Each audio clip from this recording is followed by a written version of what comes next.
ሰላም ውድ ቤተሰቦች እንዴት ናችሁ? እኔ ያለው እግዚአብሔር ይመስገን በጣም ደህና ነኝ። እንግዲህ ዛሬ ተመልሼ መጥቻለሁ። ያው ትናንትና የተፈጠረው ነገር አይታችኋል። ከብዙ ሀዘን በኋላ ከብዙ ጭንቀት በኋላ ከብዙ የጭንቅላት ውስብስብ በኋላ እኔና አብርሽ ድጋሚ በስተመጨረሻም እንግዲህ አብርሃም ወደነ ሄርሜላ ቤተሰብ ሽማግሌ ሊልክ መሆኑን ሰምተናል ማለት ነው። ቡታጅራ ላይም ቅድመ ዝግጅቶችን እያደረገ እንደሆነ ሰምቻለሁ። በመሃል በአጋጣሚ ወደ ቡታጅራ መጥቶ ቡታጅራ ላይ አይቼው ነበረ። የመጣበት ትልቁ ምክንያትም ወደነ ሄርሜላ ቤት ሽማግሌዎችን ለመላክ ነው ማለት ነው። እሷም በእንደዚህ አይነት መስመር ካልሆነ በይፈንክች ሳትለው የቀረች አይመስለኝም። ለማንኛውም ግን አሁን ላይ ሁሉም አካላት በተለይ የአብርሃምና የሄርሜላን ግንኙነት እያረጋገጡ ወይም በእነሱ ጉዳይ ላይ ያላቸውን ተቃርኖ በተወሰነ መልኩ ጋፕ እያደረጉ ይመስለኛል። ሩታ ራሱ እጅ ወደ መስጠት ደረጃ የደረሰች ይመስለኛል። ነገሮችን አበላሽቶብኛል ወይም ነገሮችን እዚህ ደረጃ ያደረሰብኝ ከቡዜ ጋር መጣላቴ ነው ብላ ስላሰበችም ይመስለኛል ትላንትና ቡዜን ይቅርታ ወደ መጠየቅ የመጣችው። ግን አሁን ላይ ብዙ ነገሮች ተበላሽተዋል፣ ረጅም ርቀት ሄደዋል። ከዚህ በኋላ እሷም በላሻለች፣ አንቺም የራስሽን ህይወት መኖር እንዳለብሽ ነው እኔም የሚሰማኝ ማለት ነው። እሱ አምኖበት ቢመቸኝም ባይመቸኝም በፊት ከነበረኝ ህይወት ይሻላል ወይም ከሄርሜላ ጋር መኖር ከዚህ በኋላ ፍላጎቴ ነው ብሎ ስላሰበ አዲስ ህይወት ጀምሯል። አንቺም እየመጣሽ በየጊዜው እሱን መረበሹ የእሱን ህይወት ለማበላሸት መሯሯጡ የአንቺን ኢሜጅ ነው እያጠፋ የሚመጣው ወይም ለአንቺ ሰዎች ያላቸውን ቦታ ሞር እያጠፋብሽ ይመጣልና አንቺም ተረጋግተሽ የራስሽን ህይወት መኖሩ የተሻለ ነው ብዬ አስባለሁ። ያው እንዳልኳችሁ አብርሃም ወደነ ሄርሜላ ጋር ሽማግሌዎችን ለመላክ እንቅስቃሴዎችን መጀመሩን ሰምቻለሁ። እኔ ግን ይህንን ነገር ብዙም እየደገፍኩት አይደለም። ምክንያቱም የሄርሜላ ቤተሰቦችስ ይህንን ነገር በምን አይነት አግባብ ያስተናግዱታል ለሚለው የኔ ትልቁ ጥያቄ ነው በነገራችን ላይ። ምክንያቱም ከምን አይነት ህይወት መጥቶ እንደመጣ ያውቃሉ እና በቀላሉ እንደ ቤተሰብ አሁን እኔ ለምሳሌ የሄርሜላ ቤተሰብ ብሆን የአብርሽን ሽምግልና በምን አይነት አግባብ ነው ልቀበል የምችለው? አይዶን አላውቅም። ግን እኔ አሁን የሄርሜላ ቤተሰብ አድርጌ ራሴን ባይ ይህንን ሽምግልና ለመቀበል ለኔ ትንሽ የሚከብደኝ ይመስለኛል። ለዛም ይመስለኛል እነሱ እስከዛሬ ብዙ ነገሮችን ሲያዘገዩ የነበሩት። አሁን ላይ ደግሞ ከመቀበል ውጪ አማራጭ ይኖራቸዋል ብዬ አላስብም። እኔ እውነት ነው የሚለውን ነገር አልተቀበልኩትም። እስከዛሬ ድረስ የሄርሜላን እርግዝና አልተቀበልኩትም። ግን ያው እነሱ እርግጠኛ ነኝ አርግዣለሁ ብላ እሷም እያወራች ነው። ከጀርባ የሚወራው ነገር ሌላ ቢሆንም በባለፈውም በዚህ ዙሪያ ቪዲዮ ሰርቼላችኋለሁኝና እያለች ነው። ያው ቤተሰብም አርግዛለች የሚለውን ጭምጭምታ ከሰማ ይህንን ሽምግልና ላይቀበል የሚችልበት ምክንያት ይኖራል ብዬ አላስብም። ግን አሁን ላይ ነገሮች ሄደው ወዴት እየተሰበሰቡ እንደሆነ ታውቃላችሁ። ሄርሜላ አርግዣለሁ ያለችበት ትልቁ ምክንያት እዚህ ጋር ቤተሰብ በቀላሉ ሽምግልናቸው ወይም አብርሃም የሚልከውን ሽምግልና ይቀበላሉ ብላ ስለማታስብ ይሄንን እንደ አማራጭ የተጠቀመች ነው ብዬ ነው የማስበው እንጂ የሄርሜላን እርግዝና ሞርኔ አልተቀበልኩትም ማለት ነው።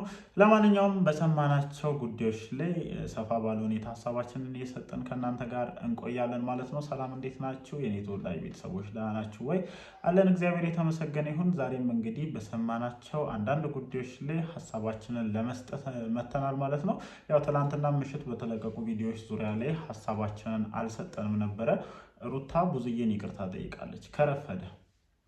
እኔ የሩታን አብዛኛውን ነገር ወይም አብርሃምና ሄርሜላ የልብ ልብ ተሰምቷቸው እዚህ ደረጃ በአደባባይ ቀለበት ማድረግ ማርገዟን በአደባባይ እንድትናገር የልብ ልብ ከሰጣት ትልቁ ምክንያት አንደኛው ነው ብዬ የማስበው ከቡዝዬ በኩል ያገኙት ትልቅ ሰፖርት ይመስለኛል እዚህ ጋር ያደረሳቸው። ሩታ ደግሞ ትልቁን ሚስቴክ የሰራቸው የዛኔ ነው። እኔ እንደ ሀሳብ ቡዝዬ ትክክል ናት የሚለውን ነገር አልቀበልም። የዛኔም መናገር ያለብኝን ብዙ ነገር ተናግሬያለሁ። ሩታ የራሷ ስህተት እንዳለባት ሆኖ እሷ እንደ ትልቅ ሰው አንደኛዋን ትቶ ወደ አንደኛው እንዲሄድ ሰፖርት ያደረገችበትን መንገድ አልደግፍም። ግን ሩታን ነጥብ ካስጣሉ ነገሮች የመጀመሪያው ብዬ ልወስደው የምችለው ከቡዝዬ ጋር ቅራኔ ውስጥ መግባቷ ወይም ከቡዝዬ ጋር መጣላቷ በአብርሃምና በእሷ መሀል ያለውን ክፍተት ሞር አስፍቶ ከሄርሜላ ጋር ያለውን ግንኙነት ደግሞ በደንብ እንዲቆራኝ ወይም በደንብ ከሄርሜላ ጋር ያላቸውን ግንኙነት እንዲያጠናክሩ ያደረገው በሩታና በቡዝዬ መሀል የተፈጠረው ክፍተት ይመስለኛል። እና ብዙዎቻችሁ አይሚን አላቅም ከምን አንገል ታዩታላችሁ። እኔ ሩታ የሆነ ነገር ስታደርግ ጭንቅላቴ በጥሩ አይነት መልኩ አይቀበለውም እና ምን አስባ ነው የሚለው ነገር ጥያቄ እያስነሳብኝ ነው። ያው ሰላምም ለመፍጠር ሊሆን ይችላል ሜቢ አላውቅም። በቃ ከዚህ በኋላ ከሰዎች ጋር ያለብኝን ችግር ሙሉ በሙሉ መፍታት አለብኝ ከሚል እሳቤም ሊሆን ይችላል ከብዙዬ ጋር እርቅን የፈጸመችው ላይሆንም ይችላል። ለማንኛውም ግን እንዳልኳችሁ ሩታን በጣም በብዙ ነጥብ ካስጣሉና በአብርሃም እና በእሷ መካከል ያለውን ግንኙነት ገመዱን ከበጠሱ ትልቁ ምክንያቶች መካከል ከቡዜ ጋር የገባችበት እሰጥ አገባ ነው። ምክንያቱም ቡዝዬ ከዛ በኋላ ነው በአብርሽና በሄርሜላ መካከል ግንኙነቶች እንዲጠነክሩ በደንብ ሰፖርት ስታደርጋቸው የነበረው። በአደባባይ ሄዳ አብርሃምን እንዳትጎዳና አብራው እንድትቀጥል የተናገረችው ከሩታ ጋር እንደዚህ አይነት ችግር ውስጥ ከገቡ በኋላ ነው እና ያው በደንብ ጎርቶሻል ብዬ ስለማስብ ነው ይሄንን ነገር እየተናገርኩ ያለሁት እና አይሚን አላቅም አሁን ላይ ለምን እርቅ መፍጠር እንደፈለግሽ አላቅም። በዚህ ሰዓት እንደኔ ቡዝዬ ትልቋ ደመኛሽ ናት ብዬ ነበር የማስበው። ምክንያቱም በጣም ብዙ ነገሮችን ብጥብጥ አድርጋብሻለች እና አንቺ ራስሽ ፈልገሽ መተሽ ከእሷ ጋር ለመታረቅ ማሰብሽ ከዚህ ጀርባ የሆነ ነገር ሊኖር ይችላል የሚለውን ነገር እንድናስብ ያደርገናል። ከዛ ውጪ ወደ ሌላኛው ሀሳብ ስንመጣ ያው አንድ ላይ ለመኖር ምናምን ብቻ የሆኑ ነገሮችን አይተናል። ምሽት ላይ በሄርሜላ ቻናል ላይ ተለቆ ያው ቅድመ ዝግጅቶችን እያደረጋችሁ እንደሆነ እናውቃለን። ቀደምም አንስቼዋለሁ። በነገራችን ላይ የአንቺ ቤተሰቦች በቀላሉ አብርሃም የሚልካቸውን ሽማግሌዎች ይቀበላሉ ብለሽ ስለማታስቢ እርግዝናን እንደ አማራጭ ተጠቅመሻል። እኔ እንደውም ከሩታ ጋር ለመፎካከር ይሁን እንደ እርጉዝ ነኝ ያለችው ምናምን እያልኩ ነበረ። ግን አሁን ላይ ስናስበው ደግሞ ቤተሰብ በቀላሉ ከአብርሃም ጋር ያለሽን ግንኙነት ወንድም እህቶችሽን ታያቸው፣ ወይም እነ ማርቲን እና ወንድምሽን ታያቸው። እነሱ እዚህ ላይ የመወሰን ስልጣናቸው የዚህን ያክል ነው። ሶ ቤተሰቦችሽ፣ ትልልቆቹ ቤተሰቦች እናት፣ አባት፣ ቤተሰብ፣ አክስት፣ አጎት ቁጭ ብለው አብርሃም ሽማግሌ ሲልክ የሚቀመጡ ሰዎች ሚዲያ ላይ የተለቀቀ ነገር ነው የአብርሃም ጉዳይ ለምሳሌ እና እኔ ብያችኋለሁ፣ ራሳችሁን በዚህ ቦታ አስገብታችሁ ለምሳሌ የሄርሜላ ቤተሰብ ሆናችሁ አስቡት። በቀላሉ የአብርሃምን ሽምግልና ለመቀበል ያስችላሉ የሚለው ጥያቄ የሚያስነሳ ጉዳይ ነው እና በደንብ ይታወቃል። አያውቅም እንዳይባሉ ሚዲያ ላይ ምን አይነት ነገሮች ሲፈጠሩ እንደነበሩ፣ ምን አይነት ጉዶች፣ እያንዳንዱ እንትን ኢሜጃችሁን ምን ያክል ሊያበላሽ እንደሚችል ይሄ ነገር ዋና ማሳያ ነው እና በቀላሉ ይሄንን ነገር ይቀበላሉ ብለሽ ስላላመንሽ የእርግዝናውን አማራጭ ተቀብለሻል ብያለሁኝ። አሁንም እኔ እርግጠኛው እኔ መናገር የምችለው ነገር ቢኖር በጣም ስለደረሰኝ ነው መረጃው በነገራችን ላይ ማለት ነው። አሁን ላይ እዚህ ጋር ባወራ ብዙ ሰዎች ይሄንን ሀሳብ ላትቀበሉ ትችላላችሁ። እንትን ማለት አልችልም።